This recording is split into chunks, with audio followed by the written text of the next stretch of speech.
Welcome back, everybody, to another episode of the GameCast NewsCast. I'm Snowy, otherwise known as Count Fracula. Joining me this week is Sully. Hola, what's going on? And as well as Sully, this week we have a guest from outside of the channel. Goodness. We have Joe Chip. Hi, how you doing? Yes. Cool. Yeah. Cool, I ain't. About the same, many things, about the but same cool as me, I'm not. because I've only been awake for an hour, so... Oh god, I think I've been awake for too long now. Been up since 6. Well, that's what you get for living in Australia. Anyway, No, no. let's start then with the traditional segment. Sully, what have you been playing this week? Ah, yes, I'm fist pumping right now because I've actually been playing a lot of something, Count. Oh my god, he's been playing something. I've been playing the absolute balls off something. Overwatch. It's good fun. Get around it. Still Overwatch. Overwatch. Oh, It's been increasing, though, the amount that I've been playing. It's sunk its hooks into me. Clearly. Yeah, it's just, I kind of like got into it a little bit, liked a couple of the characters, got pwned a few times, didn't have many people to play with, but I found my group. Jesus Christ, I think my fence is being blown over in this storm. Yeah, I can hear Anyway, that. I'm still alive. Still alive. Enjoy the ambiance, everybody. Yeah. If your house falls on you, we'll get views. Yeah. Yeah. One of our members dies in this recording. You should just put that as the title anyway. Fuck it. Overwatch though. Got a lot of fun. So that's pretty much what I've been playing this week. Nothing else on the horizon as of yet. I have been keeping my eyes peeled and open on the Discord store though. There's some interesting stuff that's been kind of trickling through there. That's free if you're a Nitro subscriber, which I am. So I'm probably going to dabble a little bit more in that space because there's a couple of titles on there and their names have slipped from memory that I want to get into as well. So that's what I've been up to. Okay, cool. Right, well that's what Sully's been playing this week. Joe, what have you been playing this week? Well, Spider-Man, really. Last week I finished Spider-Man and I'm kind of scrabbling around to look at what I'm going to play next. So I may go back to God of War and have a go at that. Or I might play a bit of Forza Horizon because I play on multiple platforms. So, Spider-Man. Spider-Man's awesome. It's a fantastic game. And I think you've been playing it, haven't you, Count? So, yes. It's a fun game, and I think I've actually platinumed it, which is a rarity for me.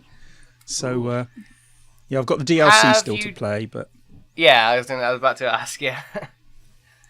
I haven't touched the DLC yet. I finished the main game, and I thought I'd take a little bit of a break and then go back to it and have a go at it. Probably next week I'll have a look at it. Yeah, that's what I did. Have you not finished God of War, Joe?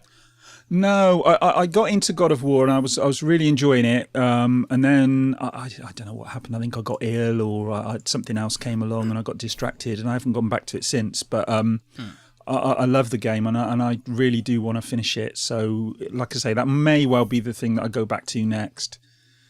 I'm not a great one. I don't finish games in one go. I tend to, it takes me several years to finish some games. Oh, jeez. Yeah, I'm almost the complete opposite of that. If I don't think I can bang it out over a reasonable amount of time, I just don't pick it up. So, that's the things that's like the Red Dead problem. Redemption 2 scare me, and I'm like, I don't know if I'll ever play this. But God of War though, really enjoyed it. Although the first half of the game did feel like a little bit of a slog to me, so maybe you're in kind of a similar position that I was. Yeah, where have I got to? I got to the bit where I've just defeated. Was it a dragon? I think I just defeated. Oh, yeah. And I just So got past the world that. serpent. 40. Yeah, that's the one. Yeah. The world serpent or the dragon? Actually, that's a How point. big was it? It was big. Is it in Was a it lake? big or was it fucking big? Yeah, there's a very I don't big think difference. I don't think I fought the world serpent. I fought the dragon. Okay, yeah, not the the dragon. world Yeah, so that's about like what, almost halfway. Yeah, that sounds about right. Yeah. Yeah. So To be fair, I picked up God of War and I've still not finished it. I just stopped playing what are it your at a certain thoughts, Cam? point. It's fine. I just stopped playing it at a certain point and I've not bothered to pick it up again. So you It's haven't the finished problem I story? have with open world games. Yes. I tend Yeah, to, you know, but because they're so it's- big. See, God of War's barely open world, though, is it? True. It's like that open-ended. kind of... Yeah, it's like that Fable-esque or Tomb Raider type open world style. Yeah, which actually I got- prefer to have some sort of direction as well, to be honest, normally.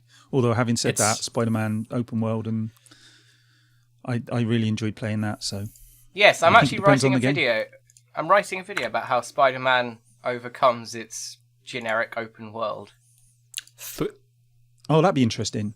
Because I think it does. I think it definitely Yeah. does. It sort of goes beyond what a lot of open world games do in terms of the way it engages you. It keeps you engaged. I Yeah. find a lot of open world games I just get bored with after a while. Yeah. But yeah, keep an eye out, everybody, for that. Actually, something else I actually have been playing, Count, just real quickly. Have you guys heard Dead by Daylight, I think? I've heard of it, Yeah, I heard of yes. it. Yeah. Yeah, it's quite interesting. Just a little look it up if you don't know what it is, but it's just kind of this small arena type game where you play one of the classic killers from movie or video game history. So it's interesting. Oh, sounds like fun. Yeah, it's not bad for like $20. I mean, I don't know how much like gameplay you're going to get out of it, like the average person, because it is a very limited game mode. It's one idea that's kind of done okay to well, but it's kind of fun playing as these rip-off characters from these famous movie franchises. Anyway. Right. So that's what Joe's been playing this week, unless you got anything else to add. No, not really. Okay. Oh, something else I've been playing, Count. Oh my god. It's not Overwatch. No, I actually picked it up the other night. It's interesting because after hearing about the Diablo Immortal downvoting, connected to that controversy was Diablo 3 on EA's Switch? No. What Connected to that kind of downvote drama was EA's Command and Conquer game that's just released on mobile. I've been playing a little bit of that. Have you seen that? Have you seen it? You should have it warned me. looks I like bought a shit. bucket. Yeah, see, I watched it and I was like, this looks like shit compared to PC Command and Conquer, right? Like, compared to any traditional RTS on PC, it is a bucket of shit. But I mean, in terms of... You're really selling it to me. If you forget about everything else, Let's just pretend this mobile device is the only gaming platform that exists, right? Right. For a mobile game, it's not bad. Right. I wouldn't Again. fucking buy it. That's really not selling it to me. Yeah, so, No, so hold on. It's like, pretend For- all of the rest of gaming history doesn't exist. And this game is okay. It's high praise, isn't it? For a You know mobile those games- game, it ain't bad. No, I'll take it back. For a mobile game, it's actually probably good. But Okay. you know those experiences or things you hear about that you have to go have a look at for yourself? Yeah. Like, is it really that bad? So I went and checked it out, and it's not all that bad. Like, it doesn't hold a candle towards a traditional RTS Command and Conquer. But if you want to play Command and Conquer in short 2 to 5 minute game bursts, then it's fun. And again, I don't know if you guys have seen it, but it's a locked screen, so you don't move the screen at all. It's like a tile type thing, all restricted to the one area of space on the screen that doesn't move. And you just build and select units, and you try to command and conquer certain very small strategic points on the map. And it's like 2 to 5 minute games.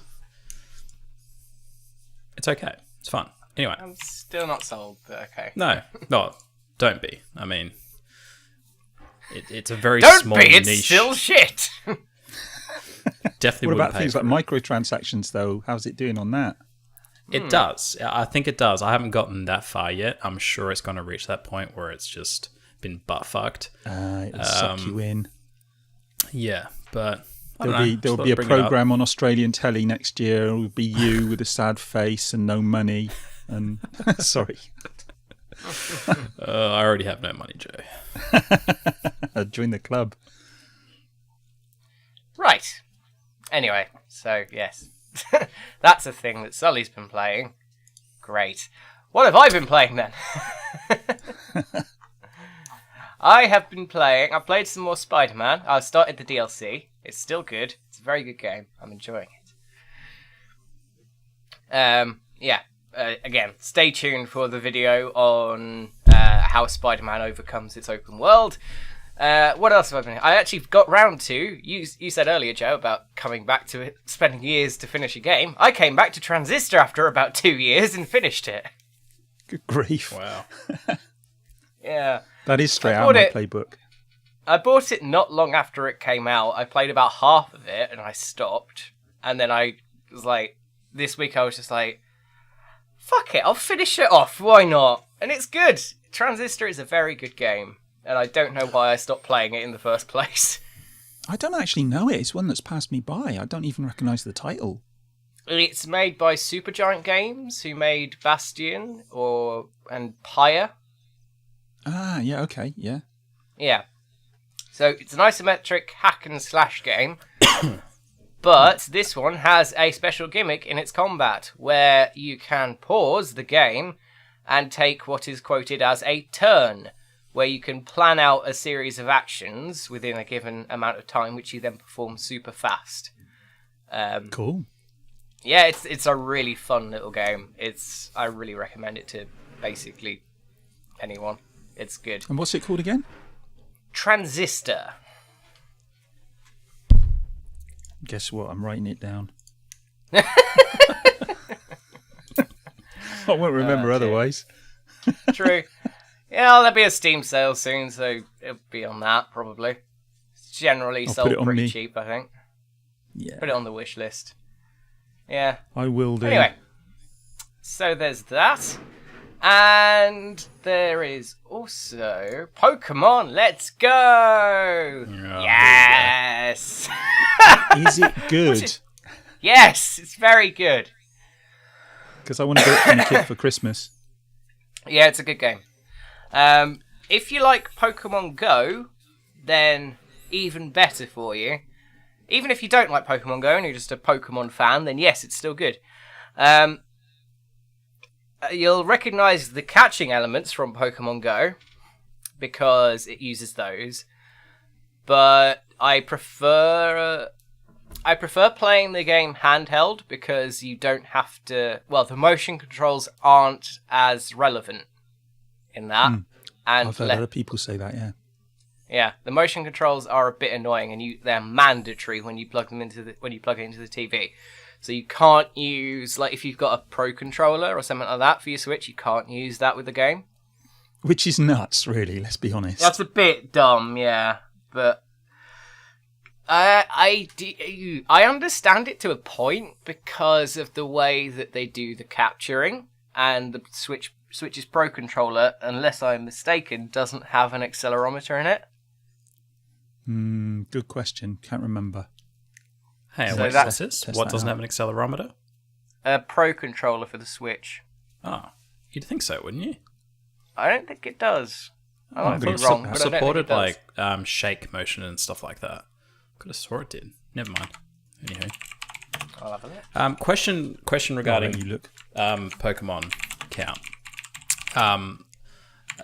I've been absolutely blown away by how it looks. I've seen some like side-by-side comparisons between like, early Pokemon meets like how they've evolved it to look like it does now, and it looks phenomenal. But I've seen some gameplay video in battle where none of the actions of the Pokemon are animated. Are they still doing that? Like they'll make like a little jump in the air and then the attack will just like appear on the other side. Sort of. I don't know. I think I know what you mean. Yeah, it's still pretty good. Like the attacks are all decently animated. So the Pokemon move in battle? What are you talking about? I'm confused. So like how like in a traditional Pokemon game, you'd have your Pokemon on your side, and then in the top right hand you'd have the other Pokemon, and then it's always the animation would just be like a little kind of jump around animation, like they'd barely move, and there'd be a sound effect, and you'd see a slash or something happen in the top right screen. In the new one, it seems to be very similar to that. Like, I'm talking about like other Pokemon actually, each of their attacks animated in unique animation styles, like movements. The Pokemon itself doesn't have a unique animation for every attack. There are some attacks, like signature moves, where a Pokemon will have a specific move for it. Okay. But that's been the case for a while. Otherwise, though, things like... one thing that I really like is the fact they've made the scaling correct. If you've played any of the more recent games, you'll know full well that the Pokemon, when they're in battle, are not scaled correctly. If you send out Onyx a Whale Pikachu. Lord, which is the biggest Pokemon in existence, it scales down quite heavily and looks really dumb when it's next to the trainer that it's supposed to be about 10 times the size of. In this one, though, it was just a sort of, I don't know. Screen limitation issue. Yeah. In this, though, if you have an Onyx in battle, it's about the size of a fucking Onyx. It's huge. I love it. Nice. Yes. And, like, if you're in the catching screen of an Onyx, you have to move up. Look up at it, because it's, like, up in the air. It's a lot bigger than you. Yeah, that's cool. Yeah. Something they wouldn't have been able to do on the 3DS. That they now Probably can not, with all but the yeah, extra there's pixels. a lot. The last time I remember them doing it properly was on the GameCube with the GameCube spin-off games. Mm-hmm. That had the proper scaling. But yeah, that's a thing that they've done well with this. And attacks now direct better. So before they used to just, like, the Pokemon had a box around it, basically, and the attack would just go towards that box. Now the boxes are more refined. So, again, if you attack an Onyx, the animation of, like, a beam attack or something similar will now direct towards the Onyx's face as opposed to just in the general direction of it. Yeah. So they've done cool. a lot of like interesting little touches with it that I like, but yeah, there's still bits that I would change. What about the Pokeball? Have you used that at all? Yeah, I have used it. Because I'm wondering if the reason they didn't, support the Pro Controller might be that they're trying to flog us that Pokeball. And it looks interesting. I've looked and I've seen a lot of people saying that the Switch Pro Controller doesn't have a gyro sensor at all. Ah, okay. Okay, anyway. But yeah, I've played with it, and it's really fucking fiddly, and I don't like it. Somebody I saw said that it was giving them hand cramps after a protracted play session. Well, so I don't know. It has an accelerometer in it, so you sort of hold it in your hand, and it's got, like, the button on the Pokeball is actually the joystick. So you move your character around with that. Ah, okay. And then if you click it in, it counts as the A button. And on the top, there's a little bit that you can press down, and that counts as the B button. It's fine, but the accelerometer, if you move the thing around, it knows roughly what direction it's facing in, and it changes the controls accordingly. So, if you imagine a Pokeball, you're holding it so that the button is facing up. The joystick's facing up, yeah? Yep. So, if you have the white side of the Pokeball facing towards you, it, in theory, registers that and has the white bit, if you put the joystick down towards that, being down. And then if you turn it 90 degrees, it'll register that, and the bit that's now the black line around the Pokeball will be considered down instead. Are you with me? Yep. Right. Yeah, that doesn't always work. I knew that's what you were going to say. Yeah, it's a bit fucking patchy. I've been holding it. I've been in a menu trying to navigate a menu, and I can't fucking do it because it's just like, no, you're facing this way now. You're facing that way now.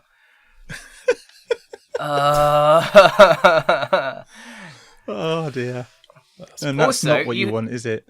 Yeah. Also, when you're in the game, to change to the options menu, you have to press the Y button in the game menu. The Pokeball Plus doesn't have a Y button. and to change back to any other type of controller, you have to be able to press the Y button. Okay, so it sounds to me like it's a nice idea badly implemented. Yeah, so if you have a TV, so if you have it plugged into the TV and you want to stop playing with the Pokeball Plus and you want to play with the Joy-Cons unplugged, or if you want to do that, you have to take the Switch out of the dock, press the Y button on the controllers, and then make it like unplug your controllers, change the control, and then put it back into the TV. It's a bit dumb. Sounds like a lot of faffing about to me. Yeah. It's a shame because I like the concept. I like the idea. And I love the concept. I love the game. But don't play it with the Pokeball Plus. It's going to be a nice piece of tat that's going to be on my shelf. Because it looks really nice. I'll give it that. But it's going to be some tat on my shelf. Play it in handheld mode. That's what I recommend. Anyway. Yep. Right, we've talked about that long enough. That's what we've been playing this week. That's been 22 minutes. A whole episode on Pokemon. Oh, yeah, trust me, I could go all day about that. But let's move on then to the actual news. And I think I might cut off a topic just because of this taking so long. Oh, dear. Cliffy B. Okay, we'll start with Cliffy B. Fuck it, that's the start of the topic, you saying Cliffy B. There we go. Yes, Cliff Bleszinski has declared on Twitter that he will never make a game again. That was about that dramatic too, yeah. Yeah. Did he do it in that voice? Oh, it's Twitter. Never make a game again. Was it all in caps? I didn't see the tweet. Never was in capitals. Ah, okay. Yes, so he meant it then. Yes, he definitely meant it. This was a tweet that Cliff Bleszinski said in response to a now deleted tweet from a quote unquote fan of Boss Key stuff. So the tweet said, "You all won't refund players who stuck with you and spent money for you all to keep up the content. Cliff, I looked up to you during the Gears of War days and sad to see where you're at. Wish you'd come back. Now all the money is wasted."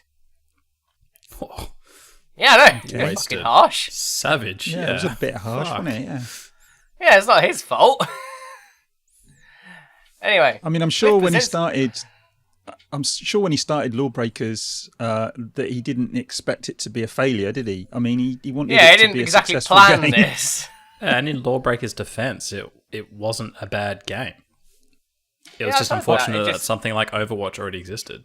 I was going to say, I've heard that it was a good game that came out a year late. Yeah. Yeah, I spoke to Clay about it, and he said that he really enjoyed it. He thought it was a really good game, and he was quite disappointed when it failed. So yeah, I honestly put Lawbreakers in the same category as games like like Sunset Overdrive. Even though Sunset Overdrive, Battleborn had a couple of misfires. It's basically the same thing. It came out the same time as Overwatch, but it came out when Overwatch came out, and everyone didn't play it because of it.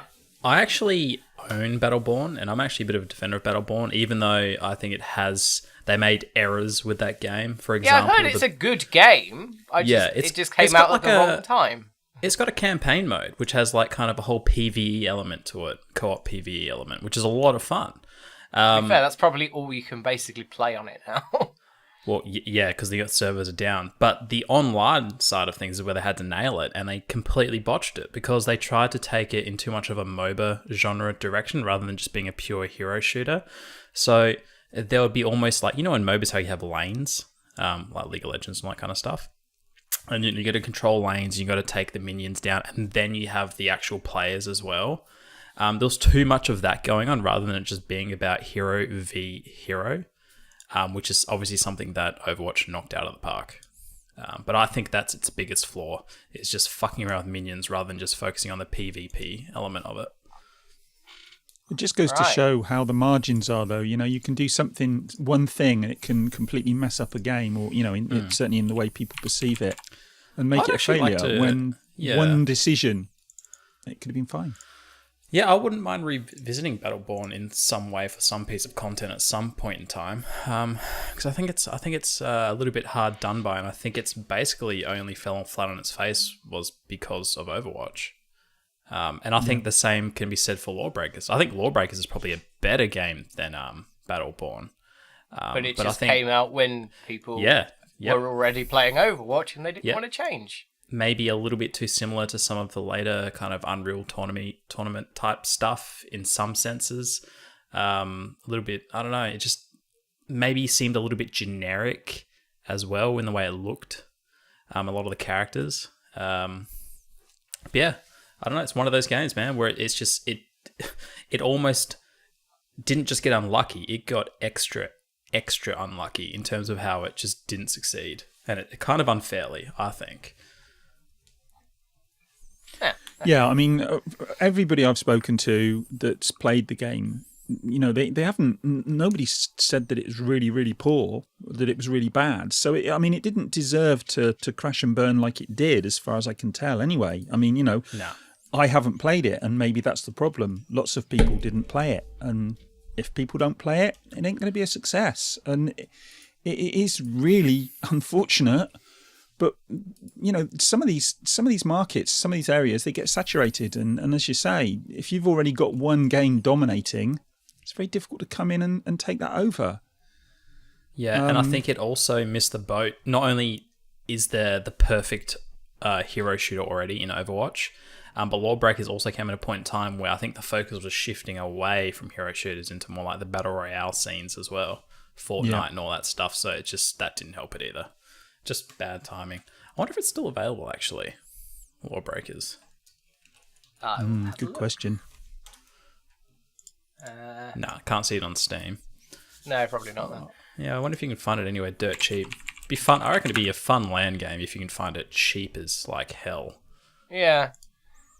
I don't know. I've just checked something. I don't know if this says anything about my about me, but I was typing duck for something, and my phone auto-corrected to fuck immediately.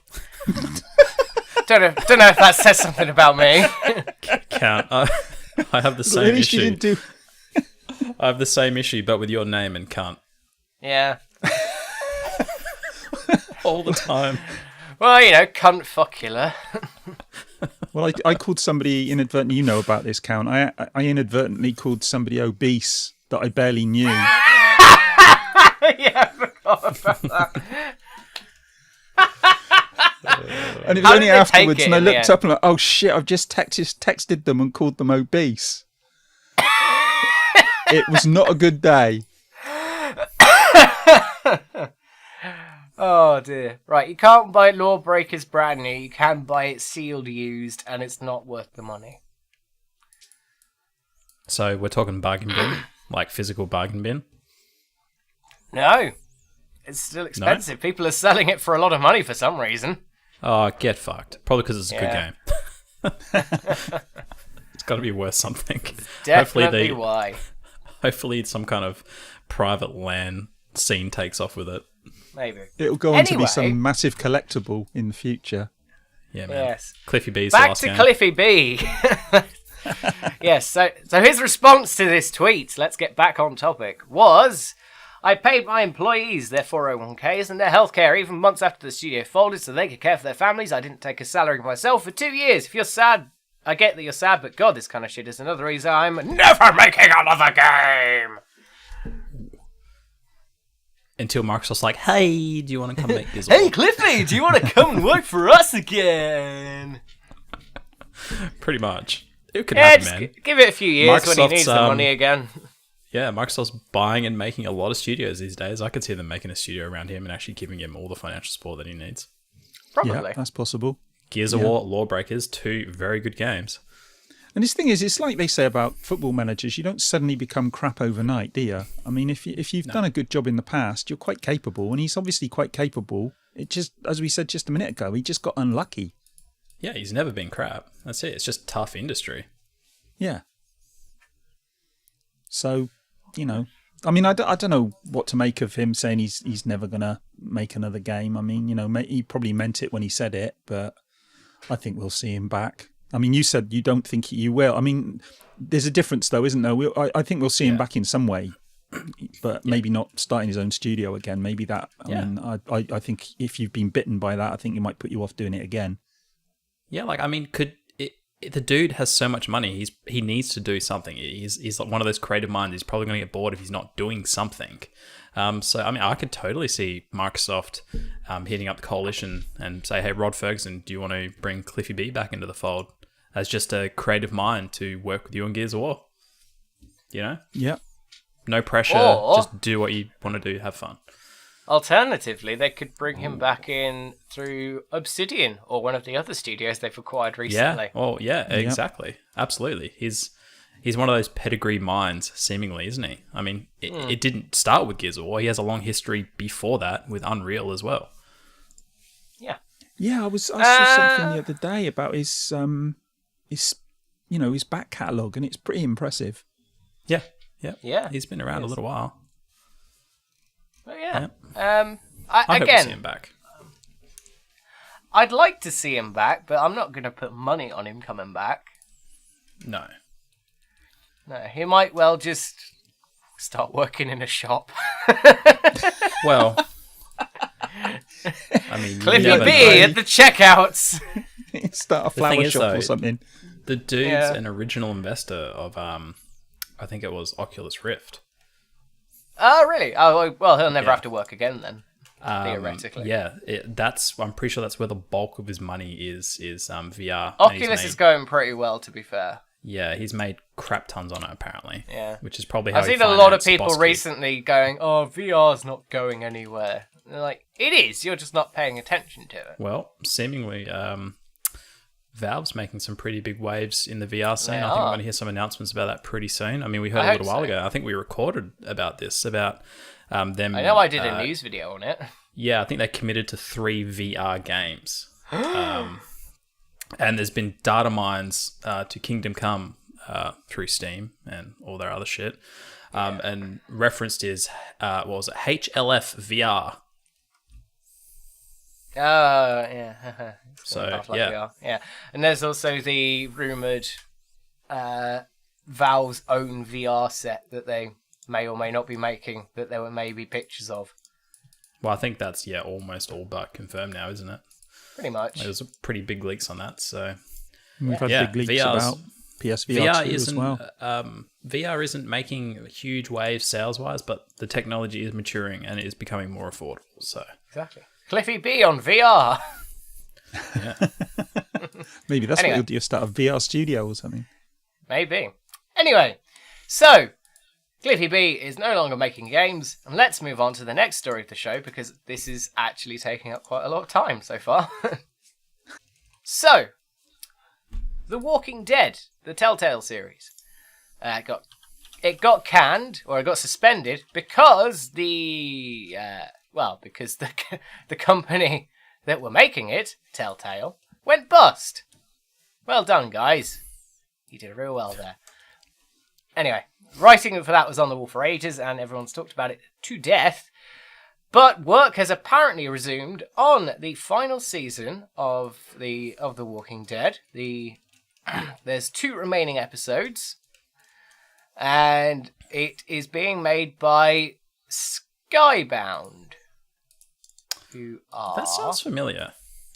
Skybound. I don't want a weird 2017 film Did they... no one's heard Did of. Skybound work on the... Oh,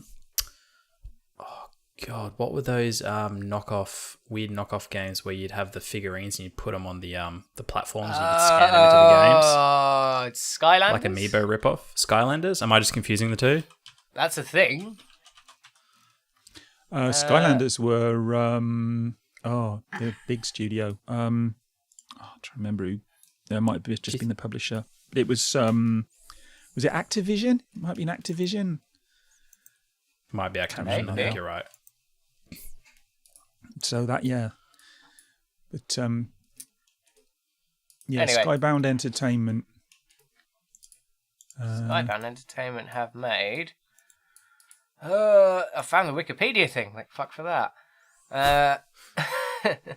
Oh, they made Slime Rancher. Oh, that's nice. There you go. And The Long Dark, according to this. They're basically they're a publishing division, Yeah. and they focus on indie games. And basically, well, they have taken on a fair number of the original staff members from who were making The Walking Dead, and they are being paid by Skybound Games to finish off The Walking Dead. Well, that's actually good news for them as well as for games. Yes, at least they've actually done that. They've done the thing that they should have done and hired people who actually worked on the games instead of getting some random fuckwits to do it. Yeah. It's good. So, I mean, yeah, you know, that's certainly in the short to medium term. That's good news for the guys who've been hired back to work on it, because from what I understand, they were pretty much out the door with with very little notice. So, yeah, pretty much. They were just told, they came in the office one day, they were just told, the company's bust, fuck off. Yeah. Yeah. I mean, like you said though, Kat, I mean, I guess in their defense, the writing was on the wall for a while. Like, heaps of people were let go months before they actually shut their doors. But yeah, it is what it is. But still, I mean, to let people go without severance is pretty shitty. Yeah, it's pretty hard, you know. I don't think it would have come as a complete shock though. No. No matter what though, it's shitty. But do you guys think, this team that they've put in place to finish will remain some form of team after they complete The Walking Dead? Or do you think they're going to be back to square one where they have to find new jobs again? It'll be interesting because, well, this branch of this company is a publishing division. So they're not actually a developing division. So it may well be that they've just got them in to do this and let them go. But I don't know. I honestly couldn't tell you if they it would seems do kind of anything with it. strange though, doesn't it? Like, would you join this studio because you just need a job and you'd buy yourself some time, or is there some greater promise there? Or, third option, they complete The Walking Dead, both the seasons, and then Microsoft buys them. I was thinking that actually. I was thinking that the other day. You know, Microsoft could buy up the rights to these games, and they could get them for a bargain basement price.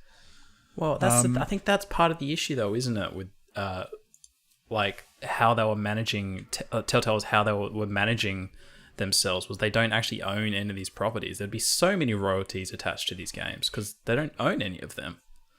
Like, nothing's original. So I don't think Microsoft would be interested in creating properties around something they don't own. At least from a first-party studio point of view. I could see them wanting to hire the talent and create Telltale-esque games, but definitely with nothing that they don't own, though. Like, they'd have to... Maybe they'll create something in the Halo universe or another universe of theirs. Those kind of games Walking lend Dead themselves Halo to... edition. What about Rare though? Like, I could totally see Rare spawning some kind of second studio under them with the talent that's working on finishing the Walking Dead series.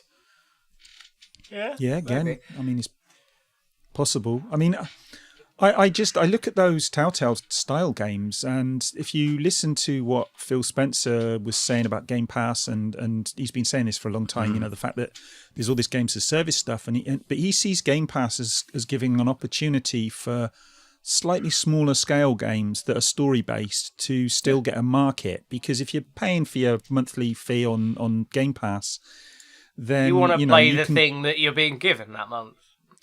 Well, there's that. I mean, but you know, you've got the big games coming in, and so people are drawn in by those. But also, you're going to be, you're going to likely to dip into other stuff, and so there's a ready market there for some smaller developers to maybe get their games out the door and get seen by a slightly bigger audience than maybe otherwise they would.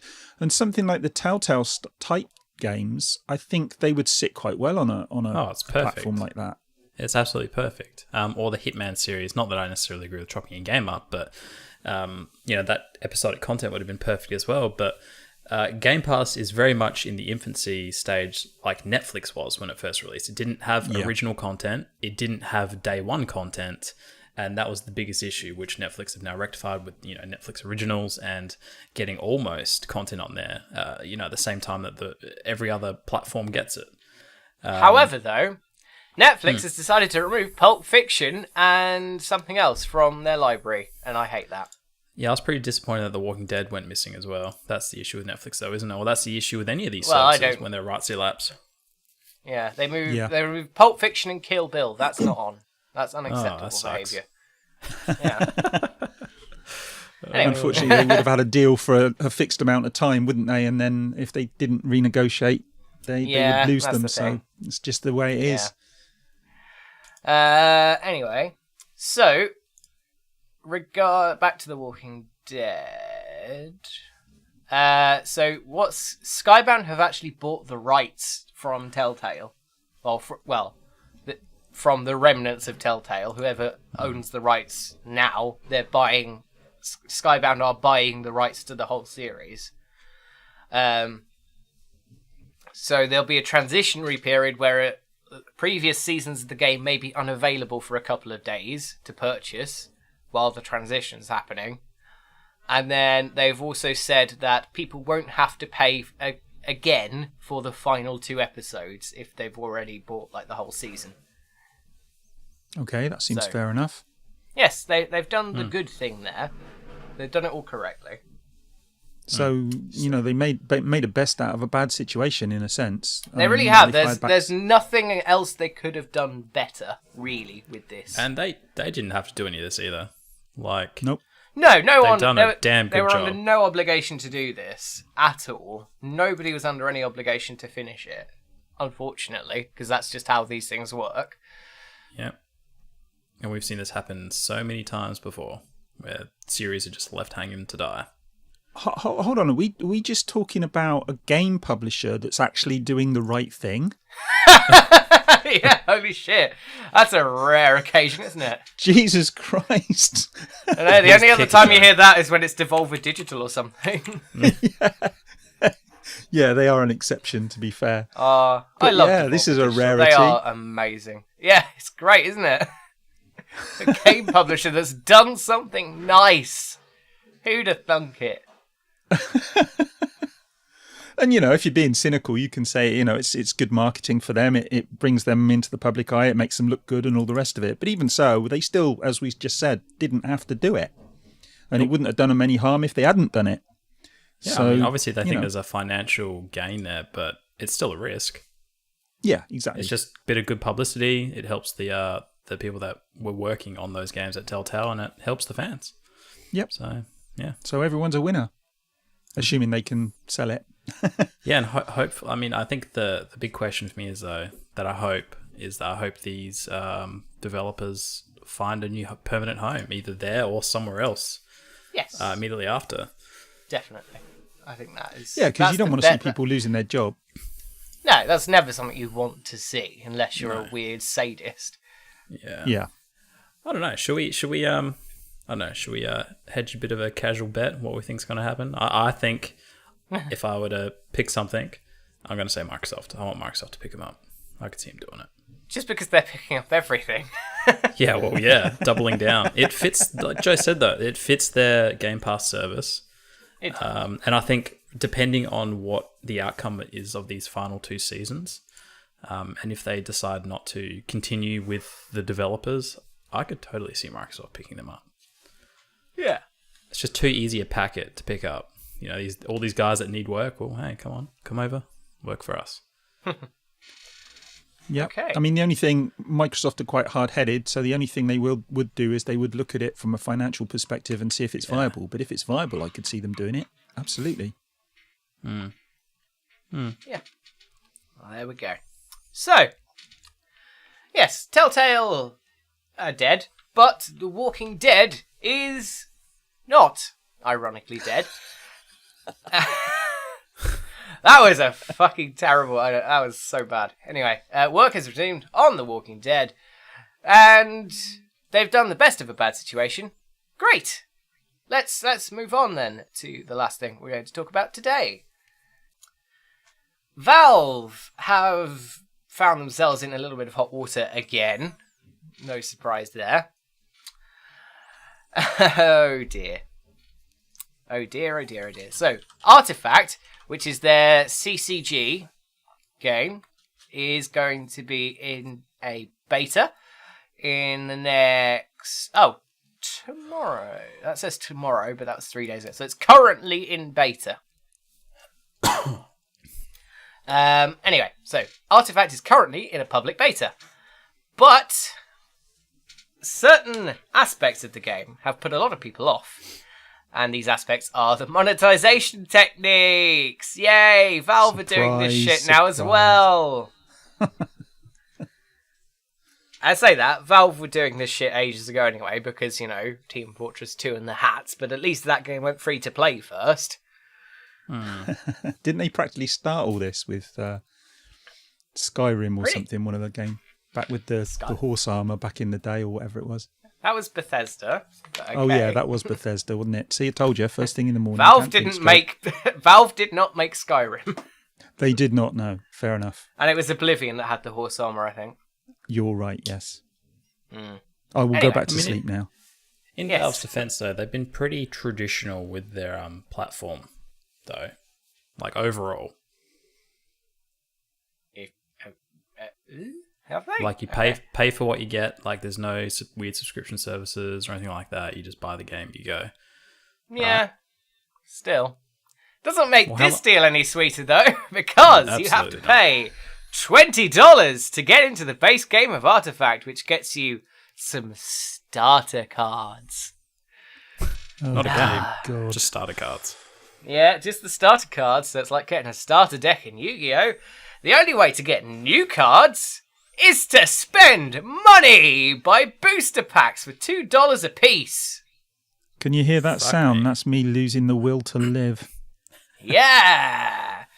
So you buy packs for $2 each, and the cards in those packs can then be bought or sold through the marketplace, for which, of course, Valve take a small cut.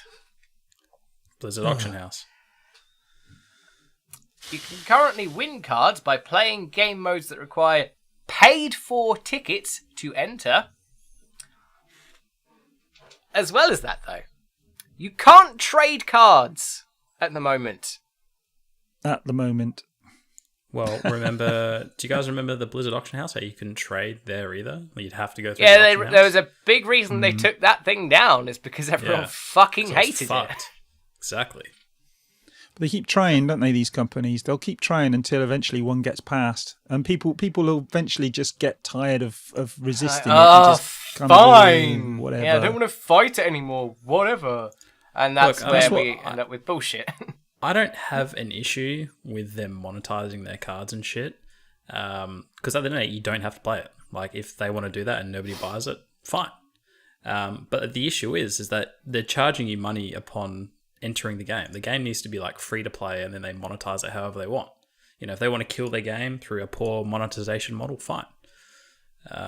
But the fact that they're charging people for the base game is just greedy. Yeah.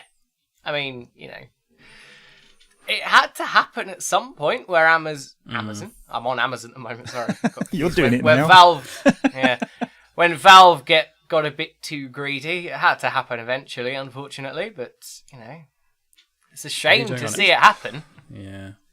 It's just a symptom, though, isn't it, of the ongoing issue with the whole gaming developer community, whatever you want to call it. All of them out there seem to have dollar signs everywhere, and that's all they're going for. It's always after the money, and it's quite depressing.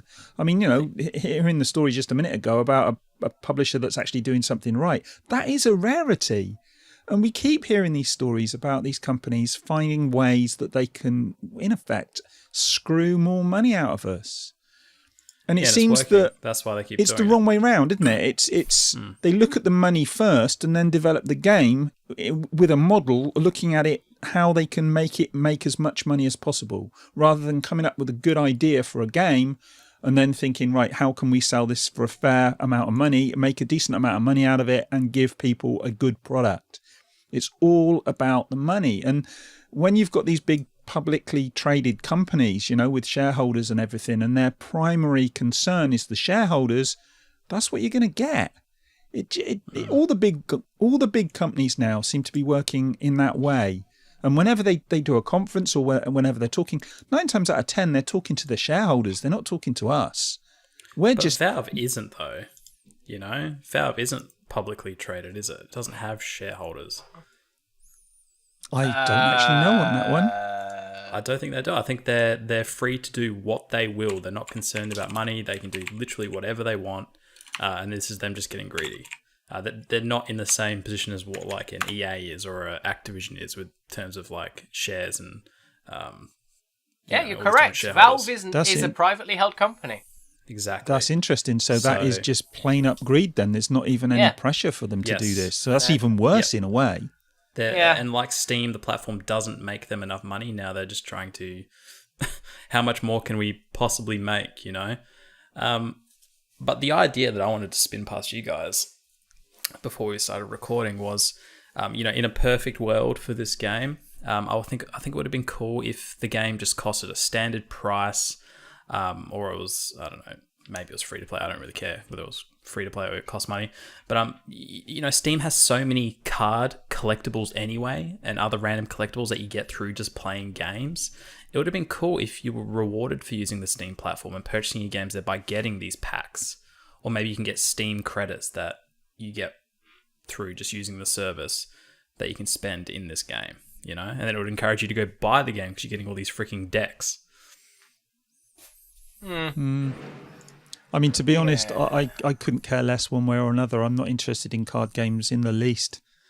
And if you start putting monetization into them in the way they're doing here, then I go from, not really insane. interested to just, fuck off, It's mad, isn't it? It's just madness, like how they've monetized this. Like even if it were free, it's still pretty heavy. Yeah, it's not like on a Hearthstone level where you can collect gold. I think it was like if you won 3 games or 5 games, you could almost buy like a basic, I can't remember, like a basic deck, which had a chance of getting some cards. But this is insane.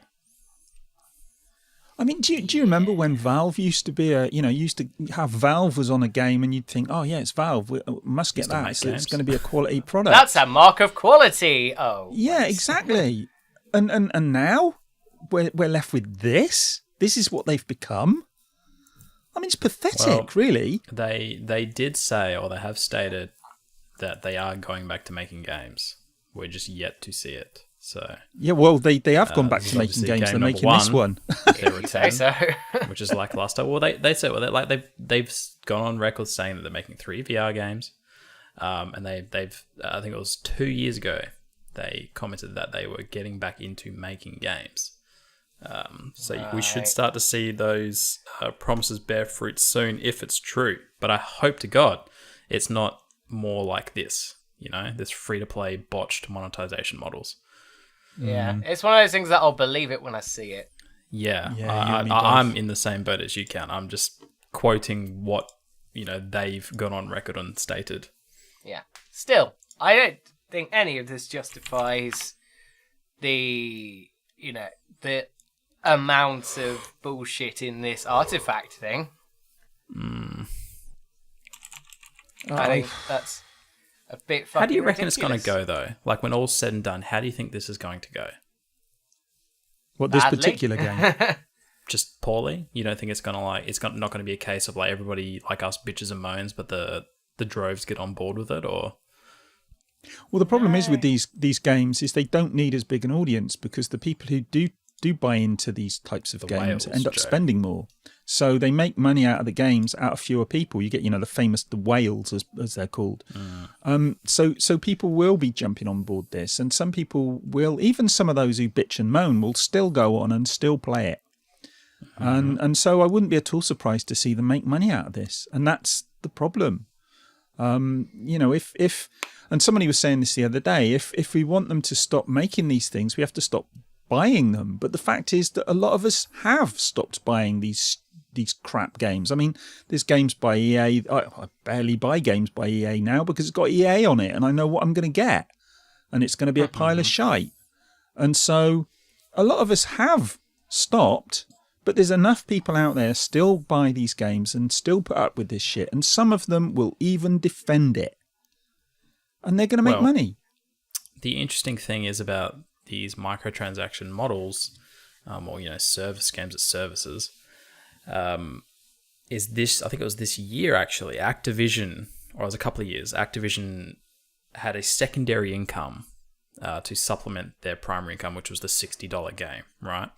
And this year, that secondary revenue stream has, being the microtransaction side of things, has exceeded the $60 sales of games. Yeah. And I think it's like 50-something% in favor of these microtransaction models generating more revenue than just selling the $60 game. It's a juggernaut. I mean, correct me if I'm wrong, but I think that's the case with EA as well, isn't it? Didn't their microtransactions? I think with FIFA, they make more money on the microtransactions than they do from the actual game itself. Yeah.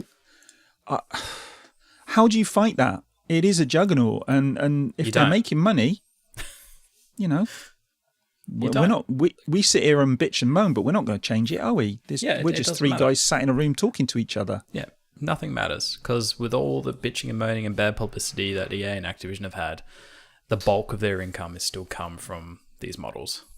Yeah. So for publicly traded entities, the only thing they care about is the happiness of their shareholders.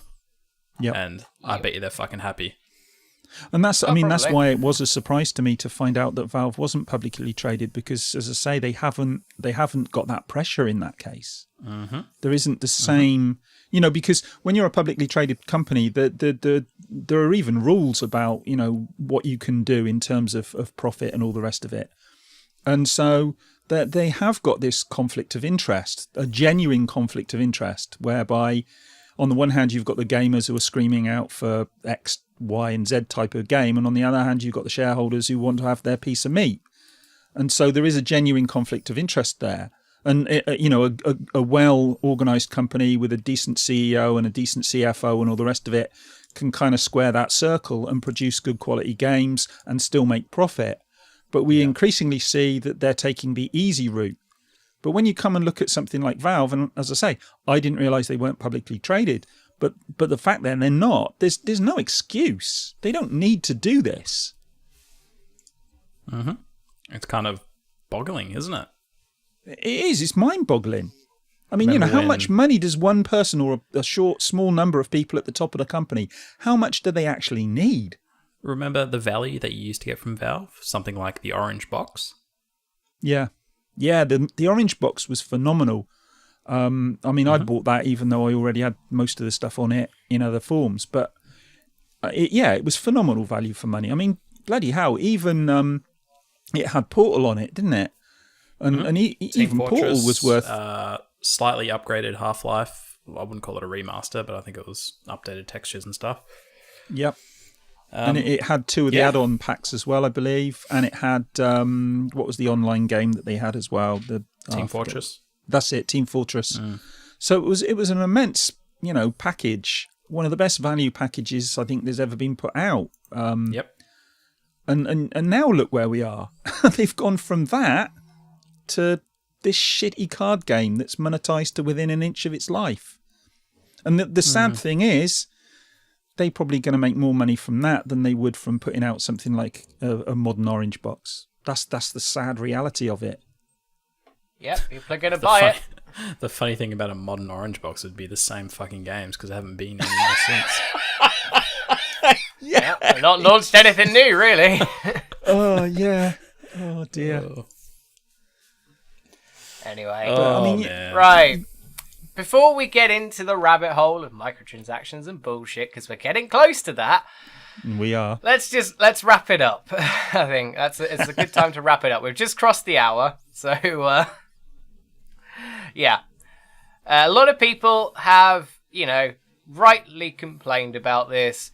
Valve have addressed some of the complaints in a blog post. Apparently, the most recent beta will include an option to play Call to Arms Phantom Draft events in user-created tournaments. I don't know what that means. As well as something else. As well as casual Phantom Draft Gauntlet to practice drafting without spending a ticket. What's happening? What are these things? They're trying to confuse us into spending money, I think. That's what they're trying to do. Or the beta. Bloody hell. My eyes were glazing over just listening to that. Jesus. And Before it wasn't the your beta voice ends, count. though, something interesting. Valve will add a system that allows unwanted cards to be recycled into event tickets so that low-value cards aren't total waste. Great. Yeah. Still bullshit. Oh well. I will very much avoid Artifact. I'd shown a vague interest in it before now, but no, not anymore. Fuck that shit. And I think you two both feel the same. So, Yeah. on that note, let's wrap up the show. Just to quickly wrap it up, Count. Oh god. Do you think Cliffy will mind if I pirate Lawbreakers? Do you think they'd mind if you pirated Lawbreakers? Specifically Cliffy. I can't find it anywhere. I mean, technically, no, probably, because, like... Maybe you should look on abandonware sites. Yeah, like, that's the thing. It's a game that you can't buy anywhere, so surely that would be fine. But like, by the letter of the law, no. Well, no, even then. Like, it's one of those things. It's a weird little grey area. If you can't legally buy it anywhere, is it okay to pirate? It's one of those weird little questions. Tell that to Nintendo. There's loads of games you can't legally buy from them. Yeah. Look what they did recently. Yeah, there is Emu that. Paradise. Anyway, Yeah. let's wrap up the show. That brings us to the end then of this episode of the GC Informer, and I hope you all enjoyed it. If you did, feel free to like, subscribe, and share whatever you fancy, and our social links are down in the description with a link to our Discord, where you can join in some chat with lots of us. And thank you very much, Sully, for joining me. No problemo. And thank you, Joe, for joining us. If you want to plug your channel, go ahead. I'm Joe Chip. Just look me up on YouTube and you will find me. And I'm also on Twitter and various other places. But come to my YouTube channel. I talk a lot, as you probably guessed from listening to this. And I'll be talking a lot on there as well. So if you like the sound of my voice, come and have a look at that. If you don't like the sound of my voice, well, come and tell me so. I don't mind. All right. Give me the views. Just want the views. I'm a shill now. Yeah. Oh, dear. Right, and I have been Snowy, and again, thank you all very much for watching, and we'll see you next time for something else, so goodbye!